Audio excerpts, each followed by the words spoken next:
Hello, YouTubers and all those who happen to watch. Hope you folks are all doing quite well. So, before I start these two conversation pieces, I'd like to thank humbly for the affiliation of Green Man Gaming to DailyGamepad.com. Just recently signed a little waiver of sorts with them, so now the DailyGamepad.com is, of course, endorsed by Green Man Gaming. Green Man Gaming is actually maintained by a certain website called Playfire.com, which are, of course, a stats tracking website for most of the popular end game consoles, as well as PC, but who's taking notes? So, alright. Rift free-to-play and Sid Meier being paranoid of Kickstarter. Now first, I'm going to break into both of these subjects. I'm going to talk about what I think of them, and that's generally going to be that. And, of course, is always open for discussion as always.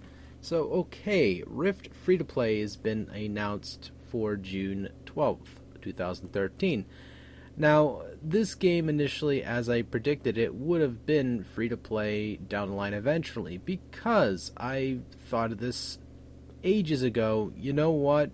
Pay-to-play is very cliche, it's very old, it's very outdated. While most free-to-play games sometimes don't always last very long either which way, there's always a few out there that are crowning examples that are quite high caliber and quality, as well as produced quite well, and they pretty much survive on their own, such as Perfect World International. That game's been lasting quite a while, and well, generally that's one of the examples.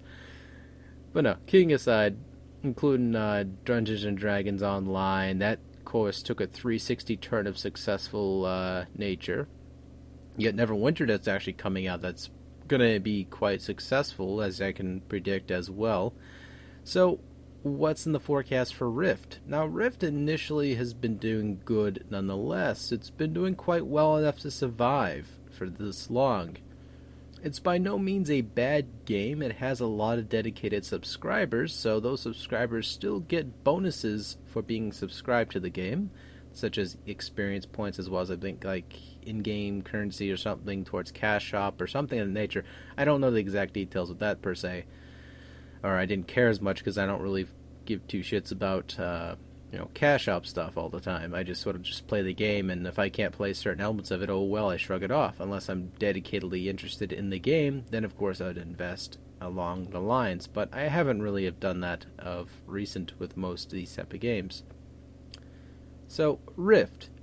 It's a game that's practically, as a lot of people tried to say, was the WoW killer. As if you always call your MMO a WoW killer, it's most likely going to be a skull in front of the big ogre cave that is called World of Warcraft, even though World of Warcraft subscription base has dropped down to 8 million, which is still a staggering number worldwide.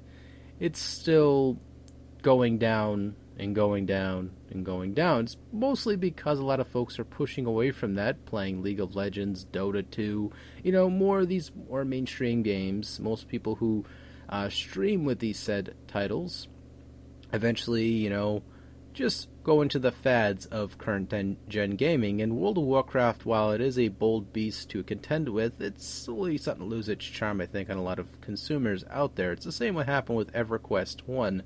While there's a lot of players who still play that game, it kinda, I guess the effect wore off with them.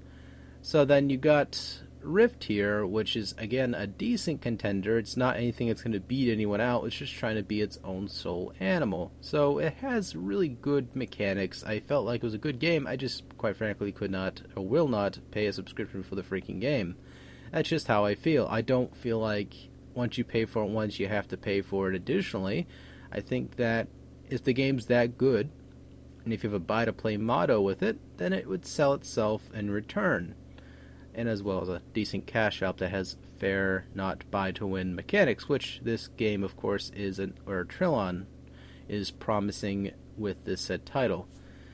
So, moving on, Sid Meier, who of course is the paranoid developer here, he's saying that he's quite not into the fad of Kickstarter, which Kickstarter in turn has a lot of folks, such as Tim Schafer, which is one of the most honorable mentions from the said projects ever produced for Kickstarter, has said that, well, quite frankly, while this is a good website, I just don't see myself ever using it. Generally because he feels that if he promises something and changes his mind last minute, he, of course, has to be obliged to finalize that promise that he made. And he doesn't want to do that. He wants to be freelance with this said project. He wants to do stuff on his own time or his own accord to change things up to his opinion, better suit the project he's working on. If you guys do not know who he is, or Sid Meier is, he's practically one of the granddaddies of PC gaming, generally so. He's the guy who was responsible for Civilization, which was a quite successful title run, and still goes on to this day to being one of the most successful simulation/RTS games to date. Like a lot of folks will probably tip their hat to this said title. Some people probably thought it was boring. Personally, I thought it was a good series, or is a good series. I don't, quite frankly, play it too often, though, because I have the ADD of a freaking hamster. So, okay, now this Sid Meier's opinion is his own. I've, quite frankly, seen quite a few projects, such as Twisted Dreams, which is the Gia sisters, excuse me, go off to be quite successful, while Sid in his own right is a very successful developer. He is a genius behind the craft of video game making. So again, I don't quite question his judgment with this call. I mean, if he has a project that's minor, on the other hand, that he doesn't quite want to have to go through any suits, then he should be, of course, fine, I think, to do his own accord. However, he's with 2K Games. 2K Games, if anyone underneath the branch or the willow tree knows, these guys are quite humble about letting developers work on their projects. Get the stuff done, safely, securely, and produce a good product. Most of the 2K sports titles, a lot of folks can tell you, are pretty crafted decently well as most of the titles, even though some people look at Duke Nukem and go, we won't bring that up again. So I quite frankly like Duke Nukem Forever. I thought it was a good title, but most people do not like it. Therefore, the word on the street is Duke Nukem Forever was not that well received. Whatever, right?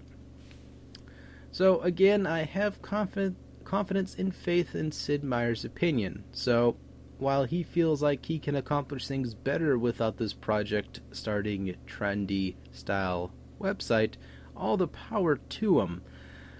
Quite frankly, I don't see no problem with what his opinion was, and that's all there is to it. So, alright, for these two said subjects, what were your opinions about these two? I quite frankly think Rift Free-to-Play will be a great addition to the free-to-play mottos out there already going out, as well as I respect what Sid Meier is saying with Kickstarter. While a lot of indie companies can benefit hugely from this said promotion website, Sid Meier is a big man. He can handle his own, so he doesn't quite need the website. Same with Tim Safer or any other of those company developers, but you know what? They have small projects they feel passionate about. They should have the right to ask fans for contribution towards the project to help it get achieved, so that way they can, of course, pump out these said titles and we can all enjoy and have fun with these, because that's what it all is about at the end of the day, is having fun playing what you play. So, alright, take it easy. Thank you guys so much for watching, and touch my dirty, ransacked nipples.